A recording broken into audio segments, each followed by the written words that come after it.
Document à caractère promotionnel. Le delta est un des indicateurs sur les varants les plus importants. De façon simple, il permet de mesurer la probabilité mathématique qu'un varant est une valeur à maturité. Si le delta est de 25%, il y a donc une chance sur 4 que le produit est une valeur à échéance. Le delta permet aussi de mesurer la vitesse avec laquelle un varant va varier.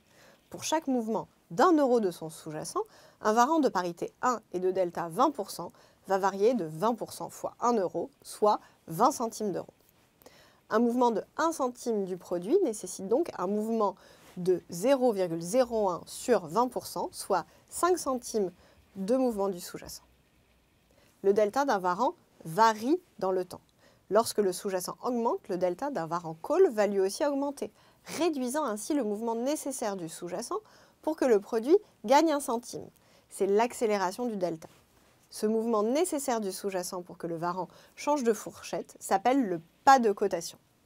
Inversement, ainsi, si le sous-jacent baisse, le pas de cotation va augmenter, réduisant ainsi la vitesse de baisse du prix. Ce graphique montre l'évolution du pas de cotation d'un varant call de prix d'exercice 15 € et de parité 1 en fonction du cours de l'action.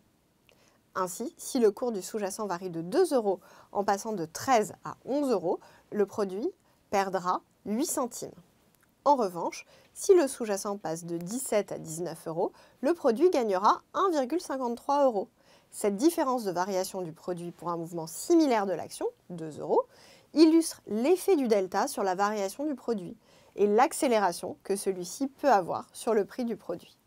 Devant la complexité du calcul du prix d'un varant à la main, Société Générale met à votre disposition sur son site internet un outil permettant de faire ces simulations, le calculateur varant. Lorsque vous sélectionnez un varant, vous pouvez utiliser le calculateur pour déterminer quelle serait l'évolution du cours d'un varant en fonction de vos différents scénarios de variation.